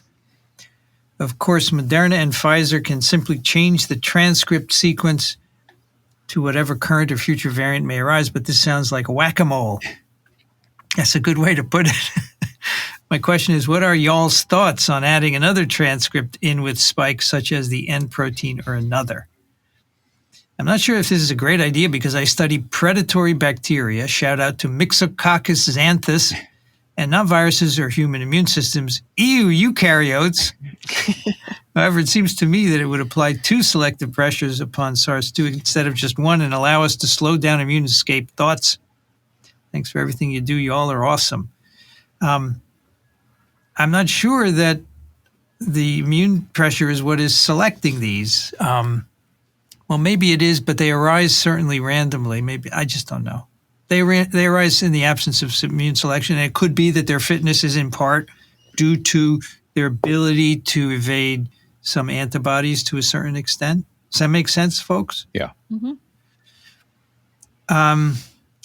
But so I've heard people talk about putting N in because there are a lot of T cell epitopes in N, and it appears that T cells are important for protecting you against severe disease, hospitalization, and death. Although I have to say, I received a letter from a world-renowned immunologist the other day chastising us for saying T cells are important. What? It hadn't been shown Who to works be on important B for cells, COVID. no doubt. Exactly. Yes. It's a B cell immunologist. That's funny. I might do think be that able to hazard a guess or two at names. I do think that the preponderance of evidence really suggests that T cells are, I mean, there's a whole bunch. We've gone through so many papers on TWiV. And anyway, so I think putting another protein in would be interesting. However, and this was, I was on a call once with the head of research at Pfizer. He said, yes, we are thinking of adding a N for T cell epitopes, but it's very hard to study. You know, we have antibody assays worked out for studying neutralizing antibody responses to spike. The FDA is okay with that. There's no standardization for T cell epitopes, so that would have to be done, correlates of protection and so forth. So he said it would be tricky to do that. And if you think about it, you know, since we now have vaccines that work, you can no longer have a control group. So what would you do for the T cell vaccine? You don't have correlates of protection for T cells. So I think it would be hard, right? You'd still test it versus, you know, an mRNA vaccine, and you'd see what the T cell levels are in that vaccine versus one where you thought you were designing it with more T cell epitopes. I think you can do it. And well, you can't have a controlled population. That's all. You have to have mRNA vaccine, and I get that. And you have the mRNA vaccine, and you measure their T cell responses, and you compare it to this other vaccine where you think you're going to generate more T cell responses. That's all there is to it. And you see, do you generate more T cell responses? And then you know, just like with the original vaccine trials, you see, do they test positive for SARS-CoV-2 more often, or, you know, those kinds of things. So I don't see it as so much of a problem. So let me ask a question. So we used to treat Hep C with interferon, and when they tested the first drugs, they always had to test them alongside with interferon to the same patient because they couldn't withhold standard of care. So does that also apply to vaccines? Yeah, maybe you're right. I assume that the standard of care is you give one population one vaccine and the other population I just don't know. You give a Pfizer spike messenger RNA vaccine to which you've also added in the maybe that's it. Messenger RNA vaccine. Yeah, exactly. I think the trick would be if you know, we hypothesize that T cells are particularly important for protection against severe disease. and less so against acquisition, then you'd be trying to measure, is it better than 95% protection from severe disease? And so that's not a huge window. Right. Statistics would be hard. Yeah. Yeah. You'd have to have a huge sample size to get to power that. Yeah. And you'd also want to be measuring antibody responses to make sure you're not somehow influencing negatively that antibody response.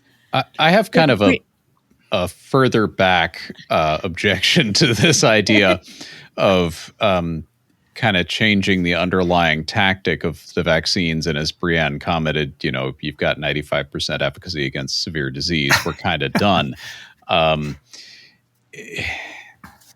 Okay.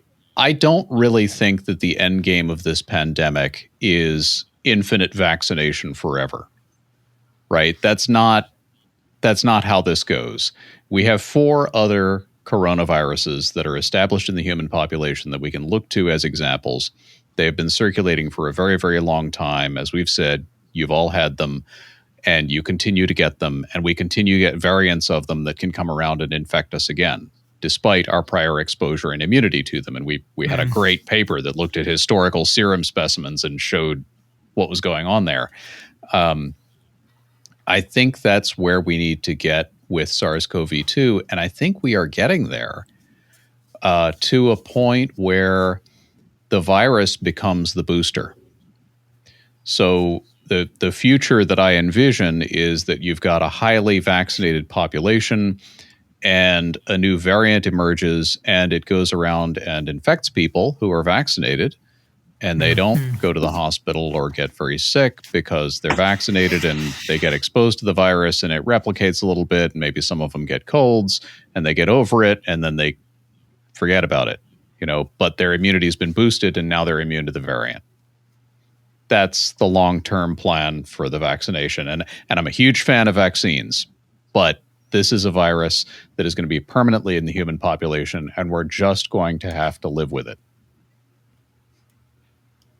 So it could be that the booster achieves that, where you now, after that, you get these annual natural boosts. Yeah, could be. I just don't know. The people are talking about this T cell, the N protein. I just don't know what the status is. And I agree that you could do it. I don't know if I were sitting in a boardroom at Pfizer making these decisions, I would not favor charging headlong and putting billions of dollars into a program to develop a whole new aspect of the vaccine. So I have a question for Brienne about the argument that it would be hard to make a T cell assay that you could standardize. I mean, I remember hearing in the beginning that we didn't quite have the same standards for neutralizing antibodies, but yet different. It depended how you tested them and what cell types and so forth. Brienne, pause a moment. Can you hold your hand in front of your camera and then remove it? And see if it'll refocus. There we go. Okay. So I think that the additional complication with those T cell responses is MHC. And so with neutralizing antibodies, at least we know that the antibody epitope is going to be the same from person to person. And so if we're trying to look at that neutralizing antibody in 100 donors, we should expect the same epitope, even if the virus is the same. Yeah. If we have the same virus and 100 donors, we're not going to expect the same epitopes for T cells because we all have different MHC presenting different epitopes. And so that kind of throws an additional complication into any T cell assay. Okay. I had missed that point. Thanks. Okay, time for some picks. Brienne, what do you have for us?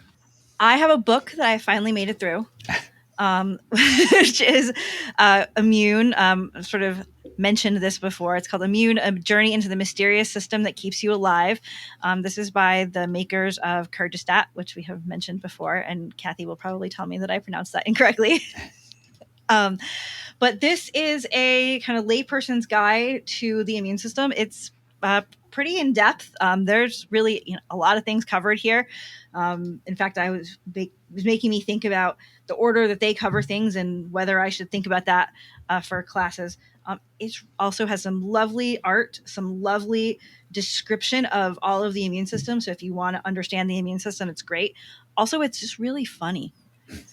For example, they at the beginning, it's talking about what if you're getting sick and trying to explain this, and it says something like, "Well, you get into the shower pretty annoyed about how hard your life is. Well, you're totally not being a whiny little baby. Your immune system is not complaining." And sort of has a tone like that, and it just made me laugh the whole way through as well. So I'm a fan. So any person who says, give us a good introductory book on immunology, you would recommend this then? I would recommend this one. This one is longer than the Sumpirec book. Okay. So it is a little bit more of a commitment, but it's a fun read. Well, if you're an immunologist. He's the founder of Kurzgesagt, one of the largest science channels on YouTube with over 15 million subscribers. Whoa.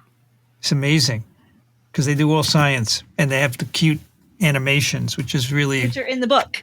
They're in the book also, yeah. Very good. But they're not animated in the book. No, they're just cute illustrations in the book. Has good graphics, people. Yep. Great. Someone on Instagram sent me, he said he bought it and he really liked it. Yeah. Yeah. And they stole the name of our podcast, yes, Brianne. They did. Although, they have some pretty great chapter titles that we can remember. They, for example, talk about the thymus as the murder university. That's so good. Can we steal those for immune episode titles? I don't really know how that works, but they're pretty funny. Well, if someone said, on YouTube, it doesn't matter because we don't monetize, so you can do whatever you want. Yeah, you can have a copyright violation, but since you're not... Oh, no, you absolutely can't sue these people for infringement. They're immune. No, I'm talking about if we use their chapter titles. Oh, yes. Oh, they can't, yeah. As a title of one of our episodes. I would say, look, you're getting free publicity. What's the difference? Anyway, cool. Kathy, what do you have for us? I picked something that's related to the anniversary of Science News that I saw in their timeline. And so this was about two women who I'd not heard of before, Elizabeth Lee Hazen and Rachel Fuller Brown, who were discoverers of Nystatin, which is one of the first effective antifungal agents. And they did their work in the 1950s. And so Hazen was a microbiologist who got a master's degree from Columbia and then a PhD from the Columbia College of Physicians and Surgeons after she worked in a diagnostic lab during World War I. And Brown was the chemist who got a master's at the University of Chicago, and then she did some teaching and then got her PhD in chemistry and bacteriology, also from University of Chicago. So I just thought this was fun to learn about these people, the discoverers of Nystatin. And they were in New York City and Albany, respectively, and their work prospered, evidently, due to the efficiency of the United States Post Office. So, activating the active ingredient, Brown would send it to Hazen in New York, where it was tested against the two test fungi, Candida albicans and Cryptococcus neoformans. Cool. If it proved effective, its toxicity was then evaluated in animals. So, you can just imagine how today, if you wanted to send things in by the U.S. Post Office, it might not be the most expedient way to do it, but it worked for them. They use mason jars to send them back and forth. It's so cool. I love this photograph of the two of them. Yeah. It's so cool. Yeah. Isn't that great? And Brown was born in Springfield, Massachusetts. Yes. Oh, cool. Yep. Yeah. And it says something about it makes it sound as if this is the day that they discovered it. And no, they have, nice white lab coats and a very organized lab, one with glass Florence flasks and the other in front of a microscope. It's cool. Staged, but great. Still a good photo. Yeah. Very nice. Alan, what do you have for us? I have a book that I read just recently. It's Four Lost Cities by... Annalee Newitz. So this is just a neat dive into modern archaeology of four city sites, and you've most likely heard of at least a couple of them. And she goes and and visits them, and each one she tells a slightly different story of the archaeology of the place, and the whole concept of a lost city, which is kind of a narrative flourish in most cases. These places were not really lost. People who lived there knew exactly, oh yeah, that's where the city used to be. But she delves into what life might have been like for people in places like Angkor in Cambodia or Pompeii, and what became of them why were these places abandoned or at least largely depopulated at some point in their history. And the stories are different, but they all illustrate different aspects of what causes cities to come into being and what causes them to fall into disuse. And it has some lessons for the modern era, but I think just a lot of really interesting insights into people are people, and a lot of what you read in here is stuff that you can really imagine. Yeah, this is what people would do in these types of situations. What is the time here? More contemporary? Or no, so this is so the 4 cities she goes to. The first one is Catalhoyuk, which is the first kind of proto city. It's in the Fertile Crescent era and area, and it's kind of just people got together and started building houses really close to each other for reasons nobody's entirely clear on. Sometime in the Neolithic, and that's where these you may have heard them referred to as fertility figurines or goddess figurines, Neolithic figurines. They're found there, and she delves a little bit into what those might actually have been versus how people have interpreted them since, and which says more about the archaeologists than the people who made the figures.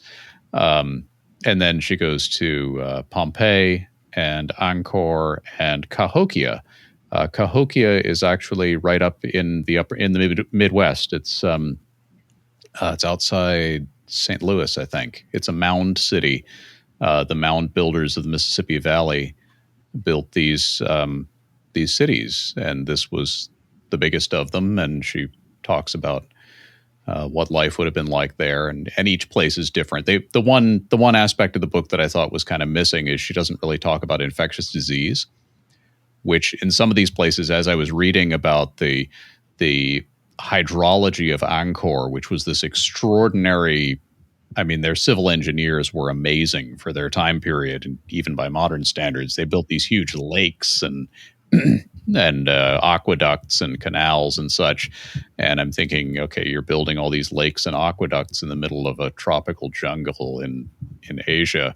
You're going to have some diseases, and that's going to affect urban life. Sure, and I'm kind of wondering what impact that had. But it's a really cool book. She doesn't talk about the cliff dwellings, the Southwest. No, she doesn't go into some of the... They were abandoned, right? They were abandoned for some reason. But yeah, the 4 she picks are illustrating particular points she wants to make. Yeah. She's an excellent writer. Really cool. Very cool. Delves into it. That sounds really cool. Yeah. Mm-hmm. Fun read. My pick I have here. I just brought it down from Columbia. I've been slowly bringing like one book a day when I come down. I have many books. It could take many days. This is a good one I read some time ago by Paul Offit. Yeah. It's called Deadly Choices, How the Anti-Vaccine Movement Threatens Us All. And I don't think I picked it before. I might have, but it doesn't matter because it's worth repicking. It's the history of the anti-vaccine movement and, how it arose, why, and what are the consequences. This is published in 2011. And the dedication is to Maurice Hilleman and Stanley Plotkin, who taught me the beauty of reason and the power of vaccines. It's really good. And I just randomly opened a page here, and it was a picture of Brian Deere confronting Andrew Wakefield in person. And there's a picture of Barbara Lowe Fisher, who founded America's modern-day anti-vaccine movement. And why would you found such a thing? Why would you want to have that kind of notoriety, right? But anyway, really good. And I think, look at this. There's a letter in it dated December 1st, 2010 from the publisher. Later this month, Basic Books will be publishing Dr. Offit's Deadly Choices. If you enjoy it, I hope you recommend it to colleagues, students, and friends. It's funny. You're only 11 years late. Yes. Yeah, I am, apparently. But I did read it. It's really good. So if you want to learn more about the history of this movement, check it out. We have a listener pick from Ryan. I have a pick of the week for TWiV, the Omicron Rants by Representative Ronnie Jackson. And he provides 2 links. There is a new conspiracy theory about the Omicron variant. Apparently, there are politicians not taking this variant seriously and making this about governors and congressional elections in 2022. Note this politician was a doctor at one point, Representative Ronnie Jackson. He is doing this as a ploy to scare voters away from supporting vaccine mandates. Anything that can get you elected, right? It's horrible. That's TWiV 836. Excuse me. You can find the show notes at microbe.tv/TWiV. Comments, questions, TWiV@microbe.tv. And as I said, for December and January, donate to Parasites Without Borders, and they will match it and give it back to us. Otherwise, you can support us directly at microbe.tv/contribute. Kathy Spindler's at the University of Michigan in Ann Arbor. Thank you, Kathy. Thanks. This is a lot of fun. Brianne Barker's at Drew University, BioProf Barker on Twitter. Thanks, Brianne. Thanks. It was great to be here. Alan Dove's at alandove.com, Alan Dove on Twitter. Thanks, Alan. Thank you. It's always a pleasure. I'm Vincent Racaniello. You can find me at virology.ws. I'd like to thank the American Society for Virology and the American Society for Microbiology for their support of TWiV, and Ronald Jenkins for the music. You've been listening to This Week in Virology. Thanks for joining us. We'll be back soon. Another TWiV is viral.